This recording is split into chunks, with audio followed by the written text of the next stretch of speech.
Well, good morning, folks. So we're not actually starting just yet. It's not quite 11 o'clock, but I thought I'd give you a minute to start thinking about a top hat question. So I've posted a question with a little bit of recursion here, and I want to know what this script is going to print.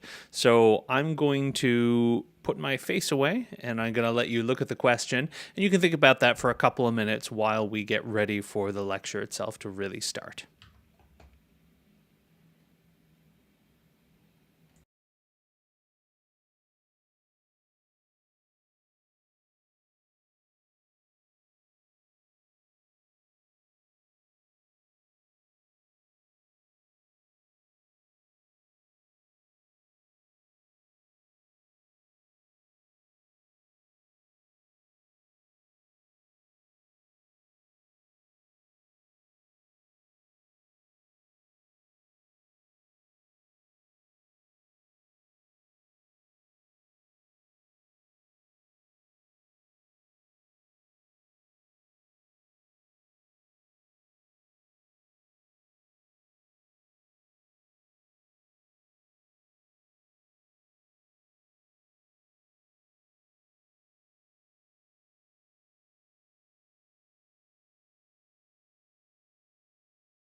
So, just to reiterate for those who are joining us, it's not quite 11 o'clock yet, so I've just started this top hat question running. You can start thinking about it, start working through it, trying to understand how does this little recursive problem work, and at 11 o'clock we'll actually start the lecture. So it's fine if you're not actually in place yet, and if you are watching this after the fact, then you might want to skip forward by about a minute or so.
Well, good morning, everybody. Now it is, in fact, 11 o'clock, so we're going to go ahead and get started. I see that people are tuning in from lots of places, and actually, in just a minute, I'm going to ask you a question that I asked you exactly 1 month ago today, which is where you are tuning in from. I would just be curious if anything has changed in terms of whether people are more or less in the engineering building, more or less on campus than they were on February the 9th, as compared to March the 9th today. Anyway, good morning to everybody. It's lovely to see people tuning in. Do say hi to each other in the chat, and do also have a little bit of a think about this top hat question that I've posted. So we have been thinking about functions, and we have been thinking about how functions get used and special things around keyword arguments and default arguments, and we've been thinking about how we can design things, how we can design software that uses functions as a mode of creating an abstract description of a procedure so that we can use that abstract description later. This allows us to have code that repeats itself less often. So we want to follow that dry philosophy, DRY, don't repeat yourself. And today we're going to move on and we're going to talk a little bit about modules in Python. So I see people saying hi in the chat, and there are a couple of notes as well in the chat about the lab. So please do check those out. All right, so I'm going to give us just a few more seconds on this question, this sort of review question about recursion from last time. And as always, if you don't manage to get the question right now, don't panic, because I will make the question available as homework afterwards. To be honest, I will probably forget to do it right after the lecture, and then someone will email me, and then I will post the question, but we'll see. I might manage to actually post it right after the lecture. Also, a few people have asked, and I've said that I'll be available. Now, I have different things and lots of students who are going to come by and show me different things, but I am going to be around my office after this lecture until somewhere around 2 o'clock-ish, before I then have to get ready for additional meetings that are kind of the sort that I can't just pop in and out of. And so that's a little extra office hour time that is available for you today. So if people have questions, and I know a few people have reached out already, if you want to chat about the course, how it's going, or if you're kind of concerned about where you are in the course and you're kind of concerned about your ability to catch up and do well in the rest of the course, that would be a lovely time to drop by and chat if you happen to be available during that time. My office is CSF 4123, and I'd love to see you. All right, I'm going to go ahead and close this question now out in just a few seconds, so let's call it in 5, 4, 3, 2, 1, and close. And I wonder if people could type in the chat what number or what countdown second they saw the thing close at. And that'll give me an idea of the latency, whether it's sort of 2 seconds for most people or 5 seconds. I know it has varied over the course of the semester. Oh, wow, we've got a 1. That's fantastic. I'm glad to hear that. Okay, so let's take a look at this example of recursion. So if we pop open Thonny, well, actually first, let's have a look at the responses and see what people said. Okay, so we've got a kind of a strong consensus around -42 and a slightly less, but still emerging consensus around 40. So let's see what's going on here. So we can pop Thonny. Oh, sorry, you weren't able to actually see that chart. So 30 people said -42, 12 people said 40. Let's see what Python says. So we're going to pop Thonny open here. And to start with, in order to just kind of understand the behavior of this recursive function, let's actually use a much smaller number just to see what's going on. So we have a recursive function. We do have a recursive step. So we call foo with x minus 1, and then we do something arithmetic. So whatever value of x we pass in, we're going to subtract 1 from it and pass that to the next invocation of foo, which subtracts 1 from that and pass that to the next invocation of foo. We do also have a base case here, so we're not going to have an infinite recursion. Under what assumptions, actually? As long as the argument that we pass into x has certain properties, we won't have infinite recursion. But we could have infinite recursion under some circumstances. Does anybody see what those circumstances are? Yeah, so the positive way to state it is that if x is positive, this will eventually stop. If, however, we pass in a negative value, well, I should say a non-negative value, because it will stop if you just start with 0. But if you pass in a negative value, then we'll call foo of 0, foo of -1, foo of -2, foo of -3, foo of -4, and we'll never stop. Well, actually, we'll never stop until we get to either a very, very large negative number that'll wrap around to a positive number for reasons that we'll explain when we talk about integer representation, or more likely, the computer will kind of run out of memory to store all of these millions and in fact billions of calls to foo, each of which has their own space in memory for the value x. Okay, so let's try debugging this step by step and see what we see. So first of all, we define this function, then we're going to call it. So we're going to call foo of 5. There we go. And so we go into foo of 5, which means we pass the value 5 to the parameter x. So x is a local variable, and it holds the value 5. X is not equal to 0, so we're going to call foo of 4. Well, what does that mean? Well, now we have another function call in which we've called foo. The value of x, which is a local variable, is 4. That's not 0, so now we're going to call foo of 3. Foo of 3 is going to call foo of 2. Foo of 2 is going to call foo of 1. Foo of 1 is going to call foo of 0. All right, now we take that argument 0, we pass it to the foo function one more time, and notice we've got quite a little call stack here. Foo of 5, called foo of 4, called foo of 3, called foo of 2, called foo of 1, called foo of 0. Now you see why I didn't start out with 42. Let's try to understand what this function does and then see if we can figure out how to extrapolate to 42. So in this case, if x is equal to 0, all right, what's the value of x? Well, that value of x is, remember, we're not trying to keep all of the x's in our head. We're not trying to keep track of them and say mentally what x is. No, we're going to say, let's look at whatever we have, whatever the computer is kind of scribbled in memory for that place. Or if we were doing this on an exam, we'd have a piece of paper in which you'd say, okay, I've called foo of 5, and now I've got a variable called x, and it has 5 in it. Here's another one. I've got a variable called x, and it has 4 in it, and we'd write down on the paper. So we're going to look in the box and see x is 0. 0 is indeed equal to 0, so we're just going to return 0. So that means that foo of 0 is 0, and then we subtract 1 from that. So we're going to get negative 1. So foo of 0 returns 0. Foo of 1 is going to return negative 1. Negative 1, then, we subtract 1, and so you can see that, well, that's going to, foo of negative 2 is going to, foo of 2 is going to return negative 2. So each call to foo is just subtracting 1 from whatever the deeper recursive call returned. And so that means that we are kind of stacking up a bunch of subtract 1, subtract 1, subtract 1, subtract 1 operations. So foo of 2 returns negative 2. Foo of 3 returns negative 3. Foo of 4 returns negative 4. Foo of 5 returns negative 5. Okay, so now we've probably got the idea that calling foo of... Sorry, I thought I was slightly misbehaving this morning. Not sure why. Foo of 42 will probably indeed return negative 42. So, this is one instance in which the largest group had the right answer. And that is a good thing.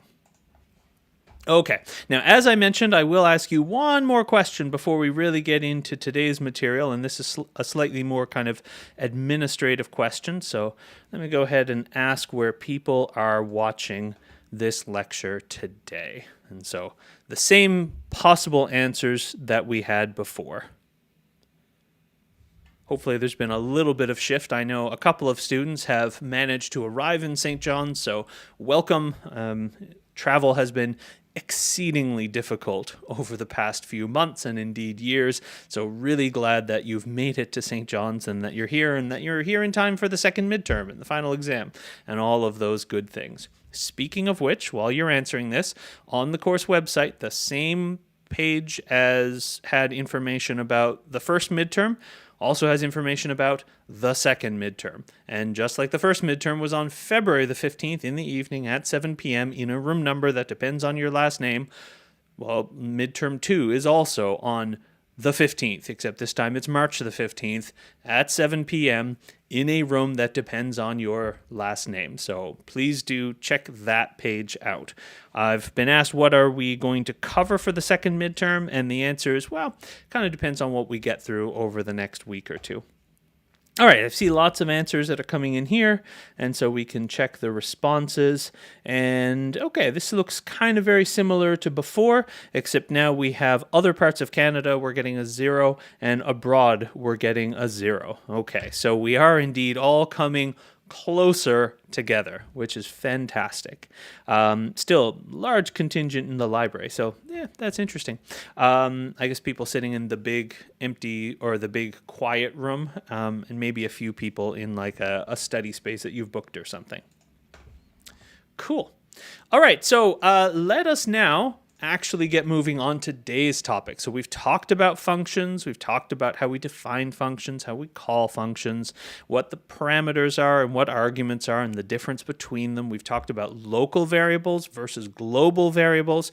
We've talked about special types of arguments, keyword arguments, and default arguments, and we've talked about recursion. So that's all fantastic. Now today we're going to continue learning about more tools that we can put in our Python programming toolbox. So we have gone from linear control flow to conditional control flow to loops. Now we've got functions, and now we're going to learn about modules. How we can write Python files that aren't just scripts.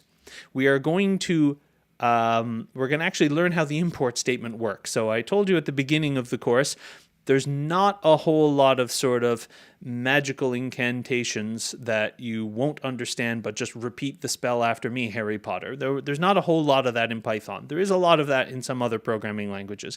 But I told you there was one thing where I said, you're just going to have to go with me on this, and I'll explain what it means later. Well, later has arrived. The future has arrived. So today we will learn about the import statement, and we will also talk about some kind of subtle details when we are using Python scripts from here on out. So someone said in the chat, I'm in the open area of the 3rd floor. Okay. So maybe if there are people who are in that big quiet room on different levels, you stick your hand up and wave if you feel comfortable, and maybe we'll see a whole bunch of people in that room sticking up their hands and waving at each other. That could be kind of fun. All right, so when we're writing source code, when we're writing Python or any programming language, we often measure the quantity of our output, not the quality of our output, but the quantity of our output in source lines of code. So it is a useful rough metric to say, well, this is a project that has 1,000 lines of code or it has 10,000 lines of code. That doesn't tell us everything about how complicated something is.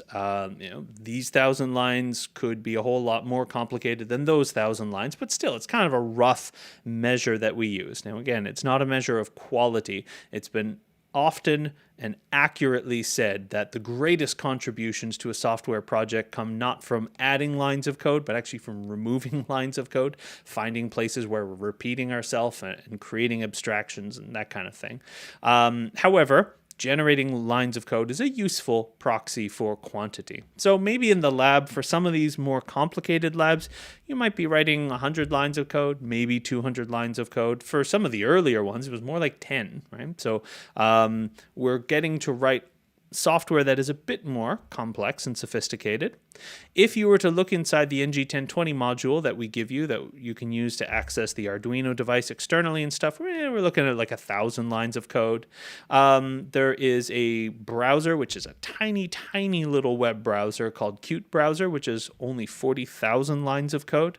The Python standard library, so things like math and sys and OS and all of these standard modules that are built into the Python standard library, that's about 500,000 lines of code, but there's no limit to how much code we can write in a software project. Big, complex web browsers like Chrome or Firefox or something, we're talking about tens of millions of lines of source code.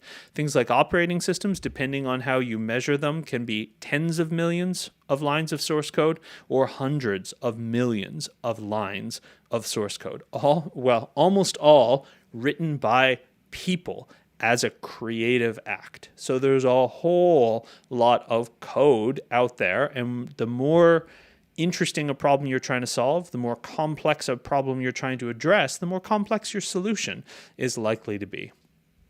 So remember, we talked very, very early on about this question, how would you organize your writing? And that if you were writing a text or a letter or an essay, you would organize it differently. A text would have a few words. A letter, you're going to want to have sentences and paragraphs and things. An essay, you're definitely going to have things like paragraphs, and those paragraphs are probably going to be organized according to a conventional syntax or a conventional flow, in that we often have an introduction and some body paragraphs and a conclusion, that kind of thing.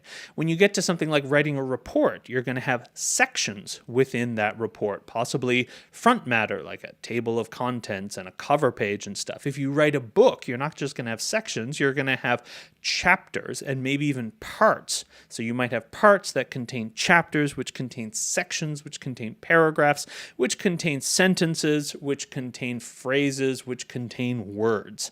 And so we can organize more and more writing by using more and more hierarchical structure in order for people to be able to refer to different parts of something. Hey, did you read chapter 17 of the textbook in preparation for that activity you're supposed to do? As opposed to saying, well, there's a book and it has 100,000 words in it, and did you read some of those words? Which words were the right words? Well, I don't know. It's just 100,000 words from front to back.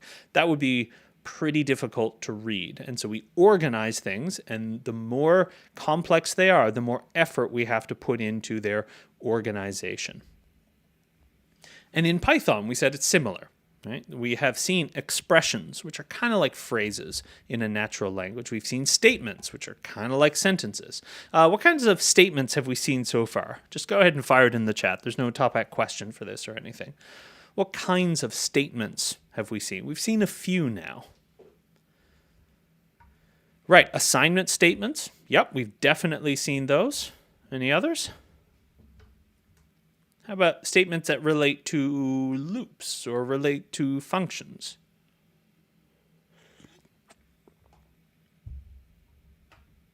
Yeah, a few people are typing. That's good. Give us a couple of seconds to catch up on the lag. Okay, we've seen if statements. Yep.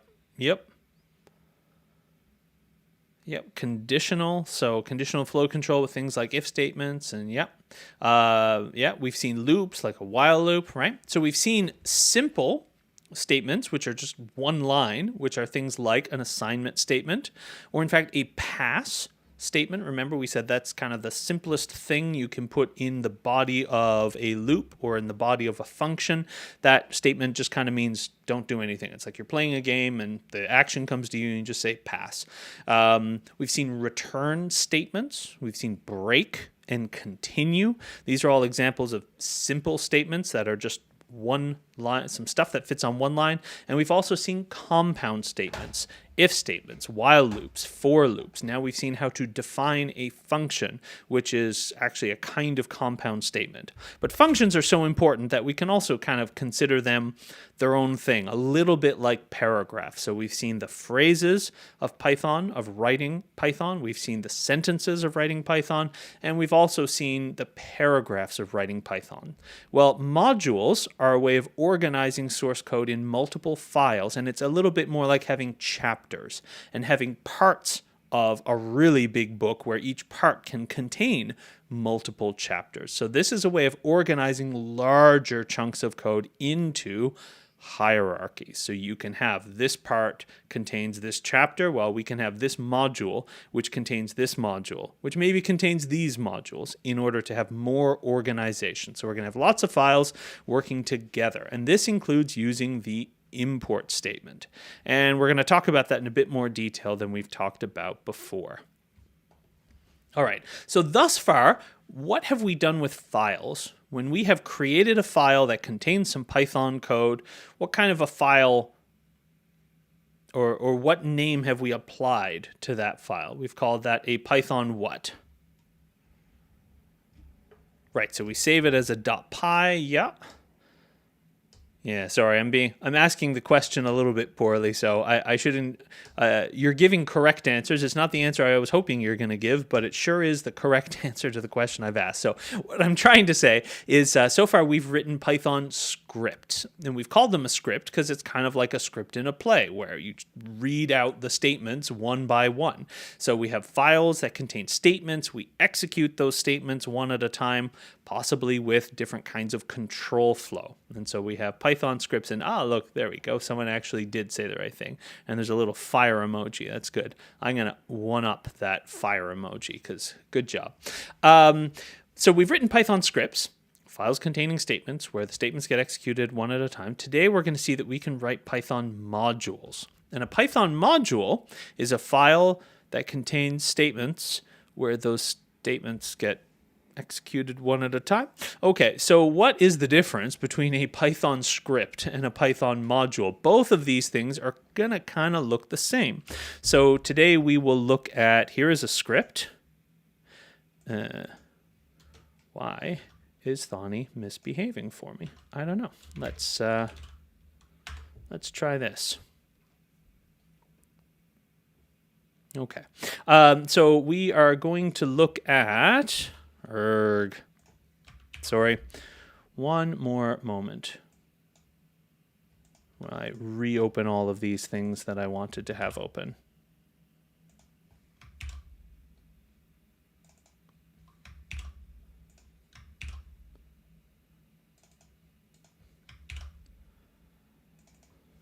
All right, that's better. So we are going to see that we have a Python script, and that kind of looks like stuff we've seen before. But we're also going to have a Python module, which kind of looks like stuff we've seen before. It's a file that contains some Python code. And here's another file that contains some Python code. So what is the difference between a Python script and a Python module? And the answer is the difference is really in how we run the code. So a Python script and a Python module look identical. They're both files. We both save them both with a .py extension, but a script is something where we tend to run it by opening the file, and then maybe we click run in Thonny, or maybe from the command line we type Python space and the name of our file, and just runs one thing at a time. A Python module is something that runs when we import it from other Python code. So rather than running it as a standalone thing, we run it when we import. So we'll have another Python script that, as in this case, so I've got a module that's called good stuff. You can tell because it's called goodstuff.py. And I'm going to import that good stuff module from my Python script. So import, we've seen this word before, right? But now we should talk about it in a little bit more detail. So what does an import statement do? We've used it. Now we're going to really kind of understand it. So you were introduced to it, or maybe not even quite introduced, familiarized with it.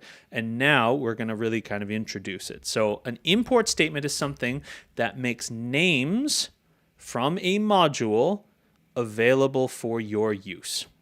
So we have previously used an import statement that looked kind of like this. I sort of said, here is here's a magic incantation that we won't fully understand yet, Wingardium Leviosa, from math import star. And then we said after we write that statement, we can use names like sine and cos and tan and pi, and variables like pi and e, and we can use functions and variables that have been defined inside of the math module. So that's one way to use an import statement. Some folks have kind of on their own discovered that there are other ways to use an import statement, like just import math, and then you can type math.sine or math.cos. In assignment 3, which I have now finally posted and is due in a week from today, hopefully it won't take you a full week to do. It's a little bit less complex in some ways than assignment 2, but it uses new things like functions. In assignment 3, I'm going to have you write a Julius Caesar style shift cipher function and put it in a script. Well, sorry, put it in a file, and you might run it as a script when you're testing it, but I'm actually going to import it as a module in my test code. So the test code will work a little bit differently from the previous assignments where it had to give user input and stuff. Now I'm just going to import your code as a module and call the function that you've written. So how does this actually work? Well, when we import a module, several things happen. Someone says, if we can just import stuff, that means it's just embedded in the API. Why isn't it all just accessible by default? Yeah, so that's a good question. Part of the reason is that there are a lot of Python modules in this world. Sometimes you have to go through a little bit of extra effort to like download the module. So for example, when you started working in the lab, you had to install the NG1020 module. So not everything is just available all the time. So that's part of it. But really the bigger answer is that if you automatically had all the names that were available in all of the Python standard library modules all of the time, well, there would be like thousands of variables and functions that are available to you. Some of them actually have things that have the same name. So there'd be quite a lot of confusion as to, do you mean the foo function from this module or the foo function from that module? There's also a question of performance. So we don't actually really want the Python interpreter to go off and load from the dozens of modules that exist in the standard library, those 500,000 lines of Python source code that we mentioned. We don't really want to load all of that stuff every time we run a simple print hello world script. So in order to avoid name confusion and in order to improve performance, and also because actually not all the modules in the world are available to you, sometimes you have to go get them. There are several reasons why we want module importing to be something we do explicitly. So we say, I want this module from I want all the names from this module to become available to me. Imagine if you had a value called sign because you'd calculated the sign of something, but you also have all of the Python math module available all the time. Well, then there's a function called sign. So when you say sign, do you mean the sign you calculated, or do you mean the sign function that could be used to calculate a sign? You see how there could be confusion. So we don't want that kind of confusion. We like things to be explicit because it's easy to import more names if you need them. It's really hard to get rid of names that you don't want. Okay, so what happens when we actually, but very good question. So what happens when we actually import a module? So when we import a module, there are a few things. If I type import good stuff, like I've done here, then the Python interpreter is going to go off and it's going to look for a file that has the name goodstuff.py. Now, there are lots of places where it can look, and if you're interested in all of the detail, there is, inside of a module called sys, there is a variable called path. So in sys.path, you can see there's this long list of different places on my computer where Thonny is going to look for modules called goodstuff.py. The thing that we really care about, we don't have to worry about, well, the versions of the Python framework that are embedded in the Thonny app. That's lots of detail that we don't have to care about. The thing that we really do kind of care about is at the beginning, you're going to see that in the current directory, we have a place that we look for modules. So if I have a script called or if I have a script that is in the same directory as a file called goodstuff.py, then in my script I can type import good stuff, and it will find that goodstuff.py. Good stuff, huh? All right, so the Python interpreter is going to find that file, goodstuff.py, and then it is going to execute its statements one at a time. And what we get in the end is a thing called a module that has names which are now accessible using the dot operator. So what does that mean? Let's have a practical example. So if we import the math module, we type import math, and then the Python interpreter goes and looks lots of places hither and yon on my computer in order to try to find a math module. When it does, it executes the statements in that math module, and then what we end up with is a module called math, and then we can access the names inside of math. Those names or those attributes are called are things like variables and functions, and we can access them with this dot operator. So we can type math.sign or math.py or math.cos or things like that. There's different ways we can use the import statement. So on the one hand, we can have something like this, where in this script, I could say, well, let's import good stuff, and I happen to know that inside of good stuff, there is a function called greet. So I look inside of good stuff, and you can see good stuff has some variables. Are your boots filled? Yes, boy, fill your boots. Scald, is that true or false? Yes, boy, you got her scald. Also, I've got a function here called greet, which says, hey, whatever your name is, what are you at? Now this doesn't print anything, it just returns a string. And so I know that this function exists, so I'm going to call it. So I import good stuff, then I'm going to print whatever gets returned from goodstuff.greet when I pass the argument John into its name parameter. And you're going to see that we have, hey John, what are you at? That's what gets printed. So that's one way to use import. There's a question, how can you see all the functions inside a module? Excellent question, and I'll answer that in just a minute. I'm glad you've anticipated my next slide.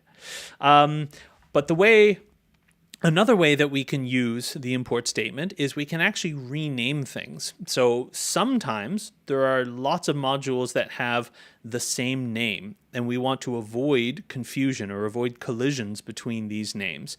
And so, for example, we have in our ng1020 module, there is a module which is ng1020.arduino.api. Well, API stands for Application Programming Interface.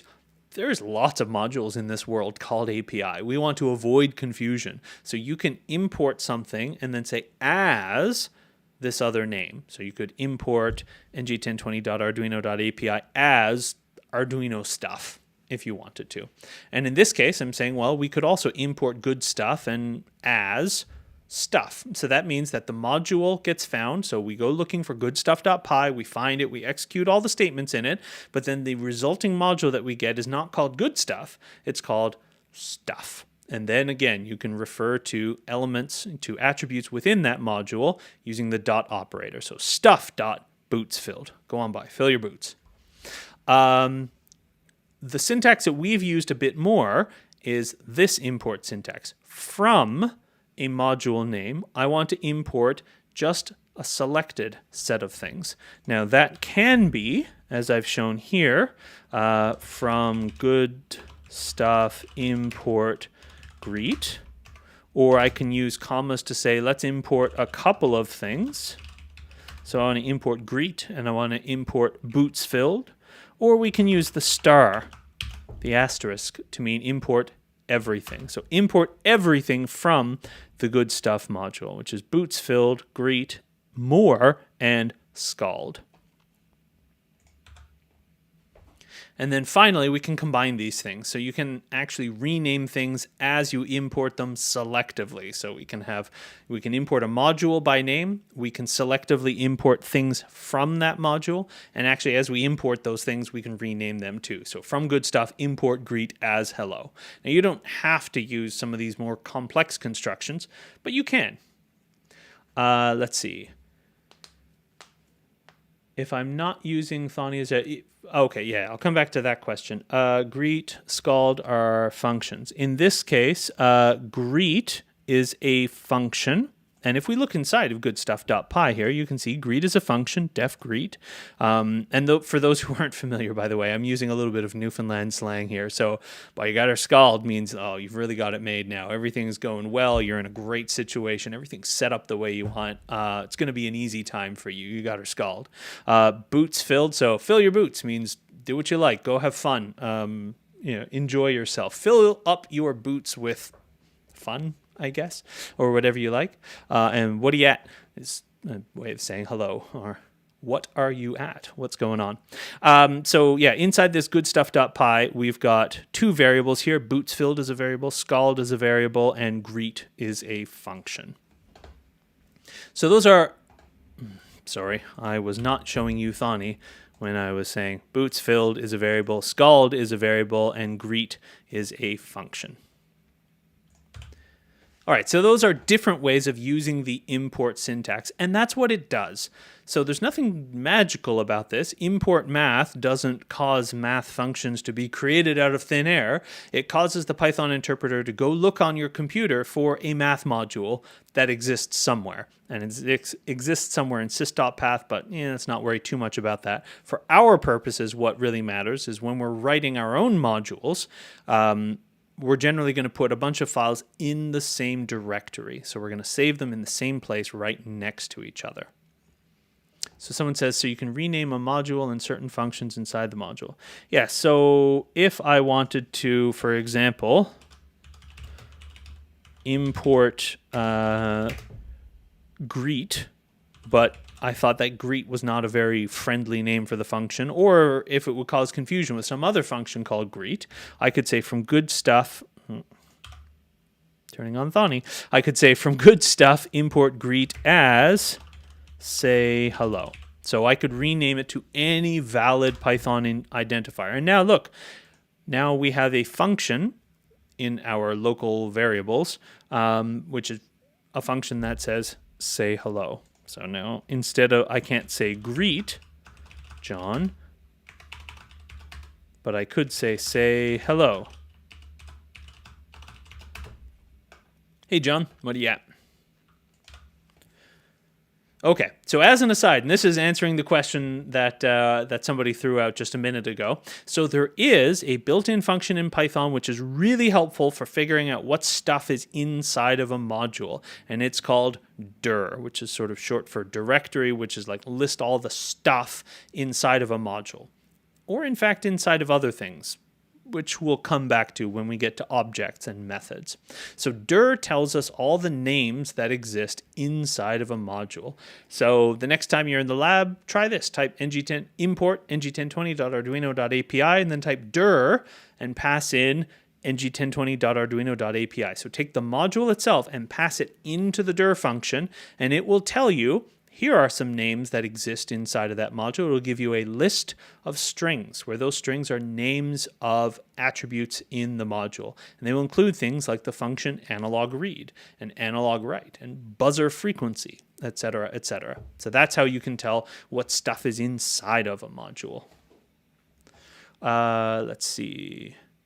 Since we have the math module, could we somehow open the math module script? So some things in Python are pre-compiled, but lots of modules are in fact available. So I'm not going to guarantee you that you can find the math module, but there are lots and lots of modules for things that you would import in Python that if you look inside of, so again, sys.path gives us a bunch of directories here. If you looked inside of some of these, you would in fact find source code for lots of modules. Now again, Python or Thonny is a bit funny here because actually it stores some of these standard library things inside of a zip file. So it has a compressed file that contains a bunch of modules, but if you uncompress that file, you would find Python standard library stuff inside of there. So yeah. All right, so that's how we can use other people's modules. And now a question is, how do we write our own modules? So if we have more source code, then it makes sense to fit inside of one source file. If you are writing 2,000 lines of code, please don't put it in one long source file, because that's going to be complicated for like anybody else to have to read. If you write a web browser and it's 14 million lines of code, guess what? That's not all going in one file. We're going to have some kind of structure to organize things. So how do we write our own modules? Well, first we write a Python file, just like we've been doing. We can write a file that contains some statements, things like assignments or maybe defining functions, and we can save it with any valid identifier name plus .py. So in my example here, I have written files called, so script.py is the top level script that I'm running, but I've also got this good stuff .py, which represents the good stuff module. And you'll see within that module, I've imported another module called more stuff. And I've used this import syntax to rename it. And if you go back to the course website, ng1020.ca, and then click lectures, then you'll be able to download all of these different source files and look at them and stuff. So hopefully that's helpful. And inside the more stuff file, again, I've only got what look like regular Python statements. So we define a function here, and again, this is a bit of Newfoundland slang, arn and narn, and I won't go into all the details now, but there is a little URL that you can read about if you're not familiar, or boy, she's awful bad. That's a Buddy What's His Name quote, or reference, I should say. And so there's a variable called awful, and so inside of more stuff, or inside of good stuff, I imported another module. So I saved goodstuff.py and morestuff.py. I just saved them in the same directory next to script.py. And now I can access them. I could import more stuff, Or I could print the directory listing of goodstuff.more. There we go. And so you see, here are things that are inside of the more stuff module. So they are just valid identifier names .py. And then you can import it from any script that's in the same directory. As I mentioned, this whole sys.path thing exists, and there are other places you can put Python modules, but that's kind of more complicated than we need to worry about for this introductory level. What we need to worry about is putting multiple Python files in the same directory right next to each other. And once we've imported it, we can refer to its attributes. So let me ask you a little question here. Let's get our thinking caps on. So if there is a file called example.py that looks like this, and if I write a Python script that contains import example, print example.x. So if we print example.x from a script where example is a module that we've defined like so, then what will be printed? Let's have a think about that.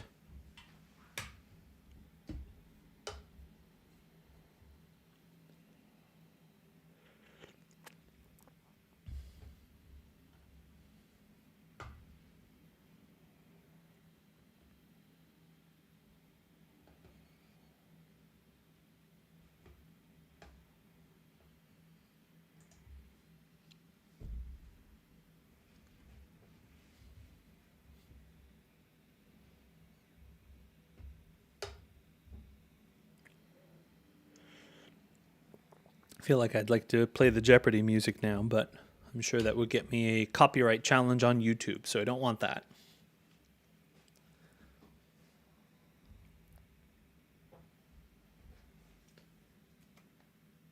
All right, so got some answers that are starting to come in. That's good.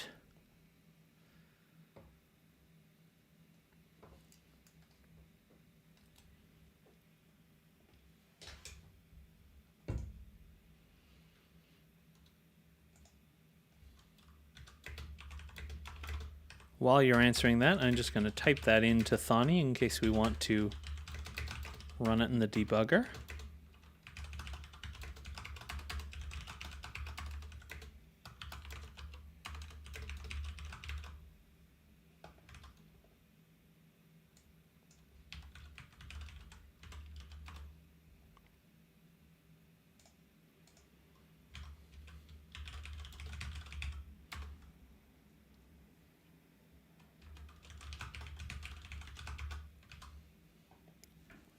All right, I'm going to close this one out.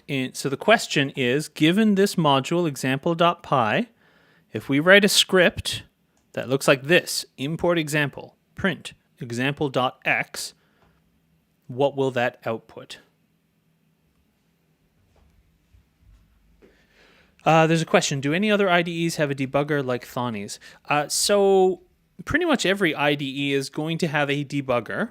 The thing that I like about Thonny's debugger in particular is that it will break down how individual expressions get evaluated. And that is not something that, so like in the sense of showing you if you have this complex expression with 14 different operators, well, we're going to do this one first, look up this variable, look up that variable, add those two together, then we're going to take those inside of parentheses and multiply by that. So Thonny will really break down the expressions in a very granular way that most debuggers don't do, because most programmers aren't really interested in that level of granularity. That is something that's really helpful for teaching, and it's really helpful for when you're just learning the language to start with. But most of the time when you're programming, you don't need things broken down quite that much. So other IDEs, whether you're using Visual Studio Code or PyCharm or Eclipse, or there are lots and lots of options for IDEs. Whatever IDE you're using will have some kind of a Python debugger built in, but it will kind of be at the level of statements. So it won't break down expressions that way. I don't use Thonny in my daily, writing Python code in order to solve problems. I do find it helpful for teaching, but it's not what I use in my daily life, as it were. Although I'm a bit odd because I'm an old Unix kernel hacker, and increasingly I'm becoming actually old. Look, I've got gray hair. And so actually I use tools like Vim and the command line. I don't even really use IDEs. But that's because I'm a grumpy old curmudgeon who doesn't like to drive an automatic car even, that kind of thing. Okay, so we've got lots of answers here, so I'm going to go ahead and close this one out. So in just 5, 4, 3, 2, 1, and we'll close that now. Okay, and so let's see what the answers were. So, okay, we had a few different answers. Lots of 43s, some 4s, and some 3s. And this one is actually a little bit complicated because there's what we print example.x, but then there's also a print that's in the middle, but there's another problem here with this particular module, which we're going to examine in more detail in just a second, where just a second kind of means right now. Let's have a look. So let's say that I want to run this script, import example, print example.x. So let's debug that script. So let's import example, and I'm going to press F7 to step into importing that module. So you'll see we're loading a module, and there's a bunch of statements. So the first one says, let's define x to be 0. So inside of the example module, and you notice here variables now, it doesn't just say variables, it says variables in parentheses example. So within the example module, we've defined x to be 1, we've defined add to be a function that adds 2 numbers, x is equal to add 42 comma x. Actually, you know what, let's do that again and break that down even more granularly. So we've defined the add function, now we call add, so we pass 42 and x, which is 1, into add, so x is 42, y is 1, and look, we're going to add 42 plus 1, and that's the kind of granularity that no other debugger is going to give you, or most anyway. And so x is assigned by the value 43. Then we print out the number 43. So in a sense, if you said 43, you weren't wrong because 43 is printed out, but there's more. There's more. X modulo equals 10. So what does that mean? So integer division would mean x, if we said x double slash equals 10, then that means x is assigned by x divided by 10, but with integer division. So that would make x into 4. X modulo equal 10, that means x is assigned by x modulo 10. So 43 modulo 10, well, 43 divided by 10 is 4, remainder 3. Modulo is the remainder. So this will give us 3. So x ends up being 3. So if you said 3, then that is also a pretty plausible answer because x ends up being 3 and then that gets printed from the script. So either of those could be acceptable answers because it in fact does print out 2 things. First it prints 43, then it prints 3. But then look, now we're taking user input. So we're importing a module, and imagine if you type import math, and then import math kind of hung there and didn't do anything until a user typed some input, right? You have a script that's running, possibly with no user sitting in front of it. It's a script that's part of some automated system, and then you try to import math, and then everything stops until a user comes along to the keyboard and types things. That's kind of weird, right? So there's a bit of a problem there. And that is something that as we get into assignments that we are going to, so it prints 43 and then it printed 3. And as we get into assignments where I'm going to ask you to write code and then I'm going to import it as a module, this can be an issue. So here's another example. Let's say I asked you to write some assignment code in which you write a function called add, which adds 2 numbers together. Okay, that seems pretty straightforward. And then you decide I'm going to write some test code, which is definitely a good idea. Love to see test code. Don't just use my tests. Check your code yourself. It helps you think about the correctness of your code. But if you write a Python file like this and submit it, and then my autograder tries to import your code, well, what's going to happen? It's going to get stuck waiting for some user input that's never coming. So that's the problem there. So this kind of code will hang forever waiting for user input if there's no user typing input. And so a module shouldn't do this kind of thing when it is imported. So if you're filling in the blanks in the gap notes, a module should not do this kind of thing when imported. So what can we do instead? Test code is definitely a good idea, but there are two different ways we could address this. One, which is the better way, is to have a separation of concerns. So it's always a good idea to keep code that's meant to do one thing separate from code that's meant to do another thing. So when you submit assignment 3, you're going to submit a file called cipher.py, and that's your implementation, and that should be individual work. So you don't collaborate with anybody else on that. You do that yourself. But maybe you could also have a test script called test.py, where that test script contains tests that you can share with each other, right? And that test script could start with something like this. Here, let me give you an example of a test script. So a test script could say, let's import Cypher, and then I'm going to call Cypher.shift, and then see what result came back, and then check, did that result match what I expected? And if not, then I'm just going to tell you so by printing out some information. So there's an example of a test script which you could then share with other people, and you could improve on each other's tests. Say, oh, I added more detail to this test script to test for something that you missed. Oh, that's great. And you share it back and forth. Fantastic. But you can keep that completely separate from your actual implementation. So keeping testing and implementation keeping testing and implementation separate is a good thing. Another thing that we will do in some cases when we write something which could be used as a script or a module is we'll depend on a special Python variable called __name __. Whenever you see a name of a function or a variable or something that starts with 2 underscores, that probably means it's some kind of special thing that has to do with the Python interpreter itself. So when we import a module, for example here, when I import goodstuff.py, let's print my name is, it's going to print, from the script, there we go. Let's change this back to import good stuff. It's going to print my name is good stuff. So __name is the name of the module. If, however, you are running the code as a script, it will be a different name. It will be, instead of a module name, it will be a name called __main __.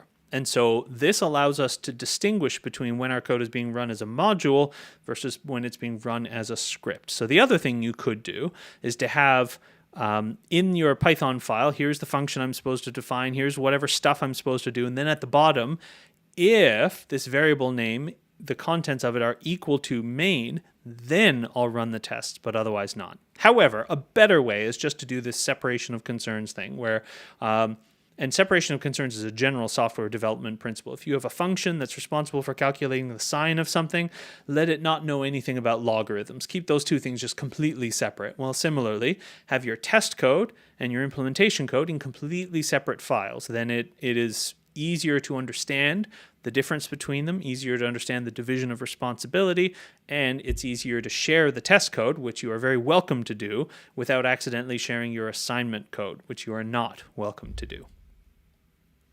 So that's Python modules. Python modules are files that they look like they could be scripts because just like scripts, they're statements in a Python file.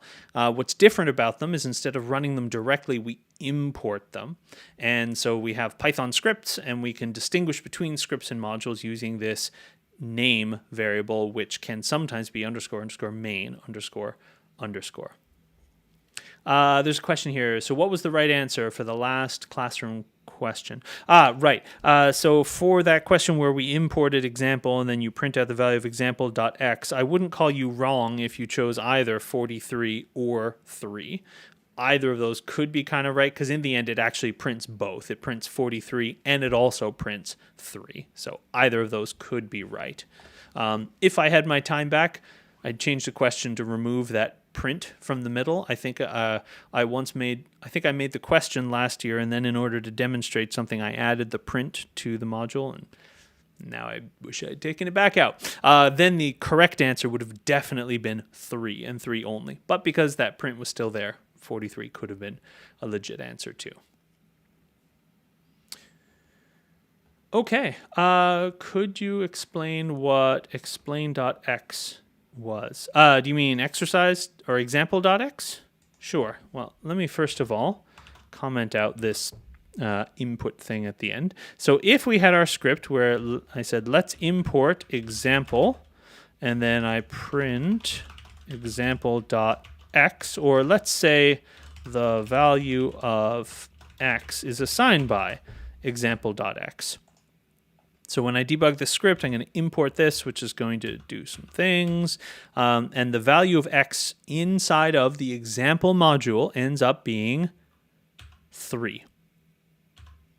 And so then we can get the value of x from the example module by typing example.x. So in this case, well, example is a module, and that module's x value is 3. So now 3 is going to be assigned to the value of x. If we want to see what things are inside of example, we can use that dir function that we looked at. That'll tell us, yeah, there's some stuff here that has underscores in it. Let's ignore those because those are a bit special, cached, file, blah, blah, blah. I mean, you can look at them if you want to. Like example.file is, well, it's no great mystery that it's going to be a file name to tell you where that module came from. But the things we're really interested in here are there is a function called add, and there's a variable called x. How would I know that one is a function and one's a variable? Well, I could use the type function. Say, what is the type of example.add? What is the type of example.x? So one is a function and one is an int.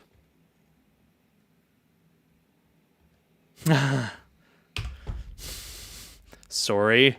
I wasn't showing funny when I did all of that. So let's try that one more time. We import the module. We define a bunch of things. X becomes 3. And now we can pull out the value of example.x and store it in the value of x. So the value of x here is 3. Or since I've now imported this example module, I could say, what is example.x? What is example.add? If I want to know what is the type of example.x, or what is the type of example.add? You see, one is an integer, one is a function. If I want to look at all the things inside of example, we can use the dir function. And look, it's got funny names, which we can sort of ignore, but if you're interested, you can look at them. Example.file, and that tells you this is where that module came from. But the things we're interested in, the things that don't have all those double underscores, which are just add and x. Okay, example.x is asking for the assigned value to x. So example.x is an expression that says, get me the value of x from inside of the module, which we've called example. So the dot operator allows us to access things inside of other things, which for the moment is just modules. But later we'll see that the dot operator can be used to allow us to access things inside of other things as well. All right, so that's it for today. We've gone a couple of minutes over time, but mostly with just answering questions afterwards. So hopefully that's helpful. And I will try even to remember to post these Top Hat questions as homework in case anybody is watching the video later because you weren't able to watch it synchronously. So that's it for today, and I hope you all have a lovely rest of your day. And don't forget, I will be kind of hanging around my office between now and 2-ish. And if you want to drop by and chat and ask some questions or whatever, I'm in CSF 4123. There are a couple of other people who are already kind of signed up to come by, like between 12 and 12:30 and between 12:30 and 1, but particularly between 1 and 2 when I happen to know that nobody has any lectures. If you want to drop by during that hour would be especially good, but you can try to drop by before that even. So I hope you all have a really nice rest of your day. Enjoy this sunshine while we can, and we'll see each other again on Friday. Bye.